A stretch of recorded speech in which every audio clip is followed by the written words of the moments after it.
So at this time, I'm going to ask a few of them to come forward, and at first, we'll have Jean. Good. Thank you.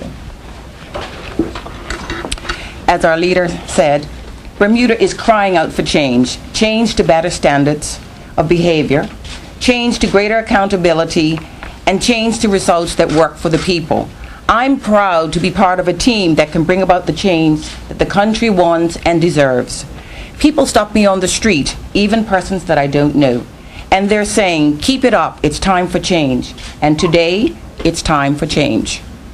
I have been involved in politics for quite a few years, but never as a candidate for public office. I'm stepping forward because I am deeply concerned about the future of our island. I have been watching with growing concern the failure to solve any of the problems plaguing us, from education reform to gang crime to an economy that has begun breaking down, leaving thousands without a job, something that would have been unimaginable just a few short years ago. I've watched with concern as our problems deepened and spread to the point that they threatened to undermine our way of life and our future together. It is for this reason, the future of Bermuda, that I am stepping forward to be a candidate for the One Bermuda Alliance and to represent the people of Pembroke West constituency number 19. I'm excited and pleased to have been selected by the party to represent Pembroke West because it's a part of my life. I grew up in the area. During my early years, I spent many hours playing up on the hill of Sunset Pass. I used to swim at Deep Bay and picnic at pontoons. I know many people there, and of course my family connections extend across the constituency. My promise to the people of Pembroke West is that I will work for your economic well-being, for your family safety, and for your children's education. I will be there to listen to your hopes and concerns and to carry them forward. In me, you will have a representative who believes in open government, who believes in fairness, who believes the people of this country need to be respected by their government and not taken for granted. In me, you'll also have a representative who will follow the money to make sure that the public purse is protected. I will work for a Bermuda that works better for you and your loved ones. I want Bermuda to succeed again. I want it to do better for its people, but we need change to make it happen, and that's why I'm stepping forward today. It's about our future together, and that future starts today. Thank you.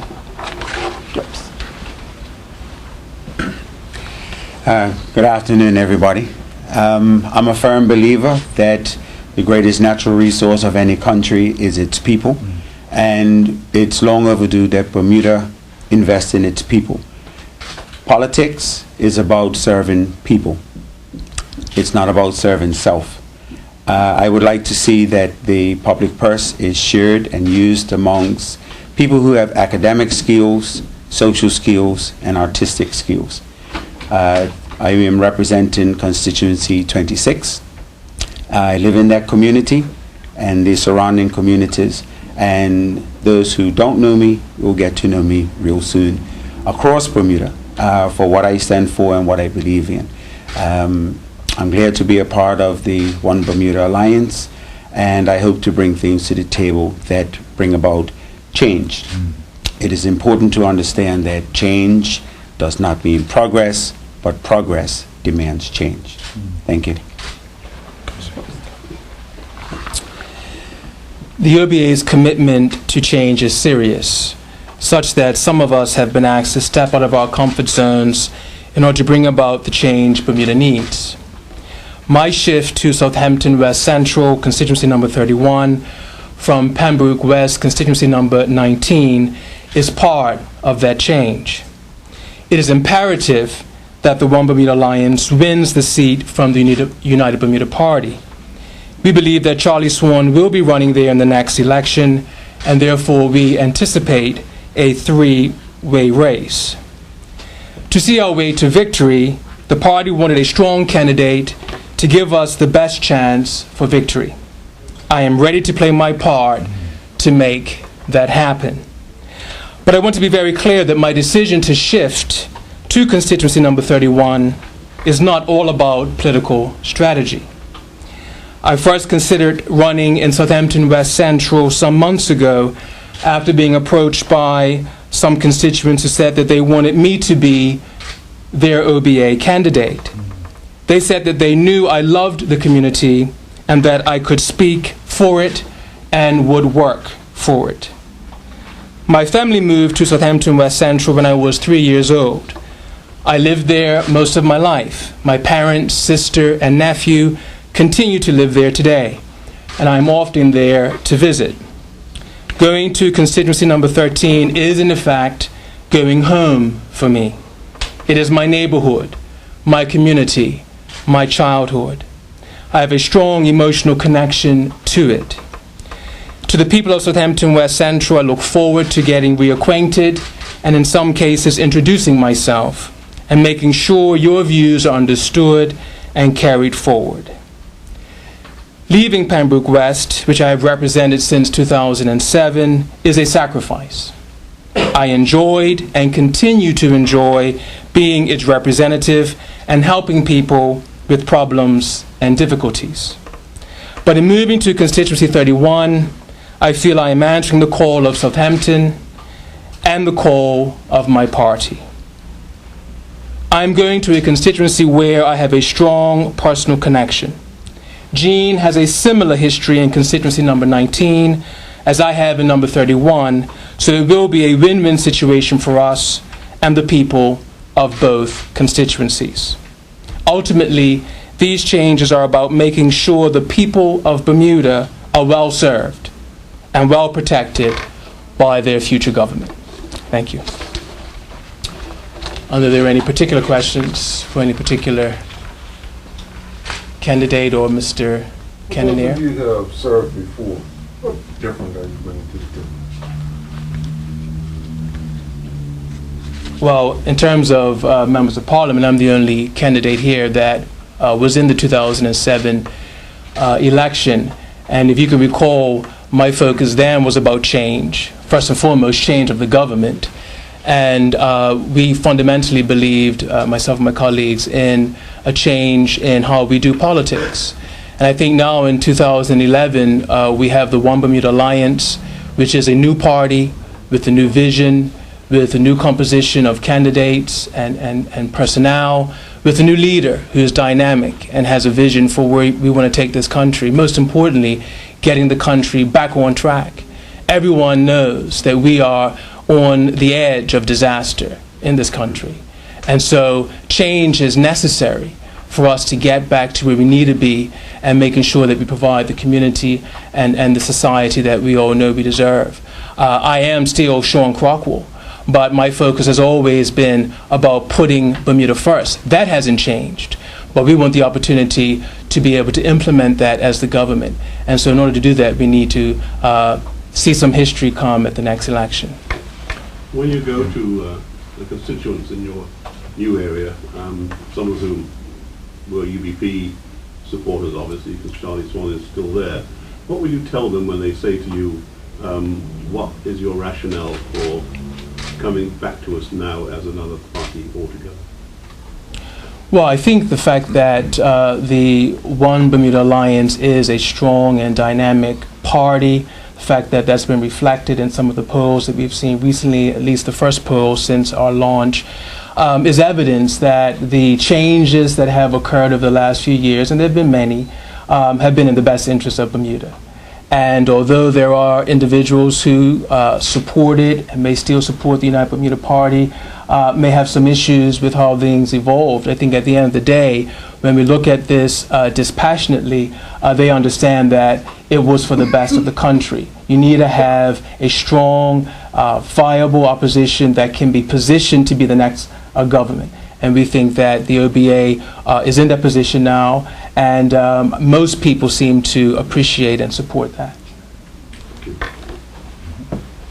Ms. Atherden. Yes. You just said that constituents are talking to you and I said, and communicating with you. What are they saying? well, people on the street are stopping me, and they're saying, obviously, it's not just because I'm out there. I used to be a senator, so they've seen me. They know I've been involved in politics. They know I've been working to make sure that the country performs and that that we get what Bermudans deserve. And they have been saying to me, keep up the good work. It's time for a change. They are feeling right now that they are not being served. They're feeling right now that Bermuda is right at that point where our survival is under threat.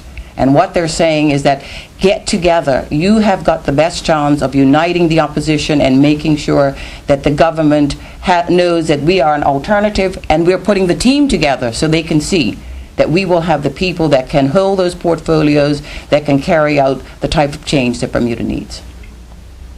There was a fear that when you resigned from the Senate that you'd become disillusioned with politics. What has brought you back so strongly? I don't know why there should be that fear, because I think you all forget that I worked hard to unite the parties. My role was to say bring together the two previous parties to form the new party, because we knew that unified we could turn around and do something. So I was never disillusioned. I was always there saying, let's get it together. That's why I ran for chairmanship. I'm deputy chair of the OBA. That's why when I go out and I talk to other people, I remind them, this was something that we talked about. This was something that we wanted to do. This is an evolution, and I'm happy.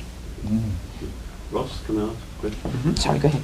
Art keeps popping up into your conversation because art is your life. Would you like to see your party take a stronger line? Most definitely. I think over the years, Bermuda has focused very much on academics. And I strongly believe that so many of our young people that are lost in how Bermuda functions are very artistic people. We've said it so many times that Bermuda has talent. But where does this talent go? What does it do? It goes to Westgate. And I think we need to reverse that by investing public funds into public activities that are positive. And, you know, let's put it this way. If you look at Brazil, there's a lot of poverty in Brazil. But Brazil has an international reputation for some of the greatest football players in the world. Now, if I'm correct, $900 million enters Brazil through its football players. Why aren't we doing these type of things with our recording artists and our football and our cricket and our athletes? And why are we stuck at amateurs and the odd one gets through the crack to become professional? If we put the infrastructure in place from young to create a farming system that right through primary school through high school, we are not only grooming people for academic excellence, but also for artistic excellence. There's a bunch of photographers here, video photographers. Why aren't we making movies, music videos? We have the talent. We just need to invest in it. Lovely. Thank you very much indeed. Ross, you have been a social conscience here for a long time, a voice of possibly downtrodden people. This move, does it help? Does it help you to put your message out there?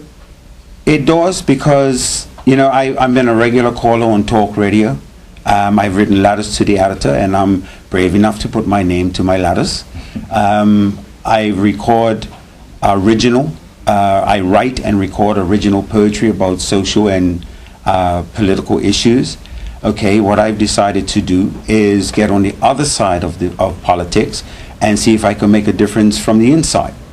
Tried it from the outside, and I'm going to try it from the inside. It's not about me. It's about what we can do for the people of Bermuda.